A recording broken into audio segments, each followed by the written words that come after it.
আপনারা দেখতে পাচ্ছেন দলনেতা এয়ার কমোডোর মেহেদী হাসানের নেতৃত্বে বাম আকাশে বর্ণিল ধোঁয়া ছেড়ে উড়ে আসছে 5টি F-7 যুদ্ধ বিমানের একটি অ্যারোহেড ফরমেশন। এই বিমানগুলো সাধারণত যুদ্ধকালীন সময়ে ভূমিতে ছত্রি সেনা অবতরণ, আকাশ থেকে ভূমিতে বোমা বর্ষণ এবং শান্তিকালীন সময়ে যাত্রী ও মালামাল পরিবহনে ব্যবহৃত হয়ে থাকে। গ্রব G120TP বিমান থেকে নেতৃত্ব দিচ্ছেন আজকের ফ্লাইপাসের ডেপুটি লিডার গ্রুপ ক্যাপ্টেন তৌহিদ, সাথে আছেন স্কোয়াড্রন লিডার রুবায়েত। সম্মুখের L410 বিমানে রয়েছেন উইং কমান্ডার মোসাদ্দেক ও স্কোয়াড্রন লিডার ওয়াসেক।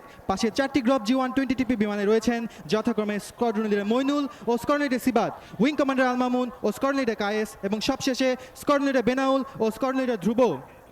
সুধীমণ্ডলী, এরপর আপনারা দেখতে পাচ্ছেন একটি অগাস্টা 139 একটি Augusta 119 search and rescue helicopter এবং দুটি বেল 212 হেলিকপ্টারের সমন্বয়ে গঠিত ডায়মন্ড আকৃতির ফরমেশন, যার নেতৃত্বে রয়েছেন গ্রুপ ক্যাপ্টেন শাহ, সাথে আছেন স্কোয়াড্রন লিডার মুস্তাফিজ।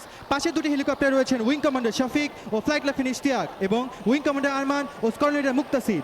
পেছনে হেলিকপ্টারে রয়েছেন উইং কমান্ডার মুমিন ও স্কোয়াড্রন লিডার কৌশিক।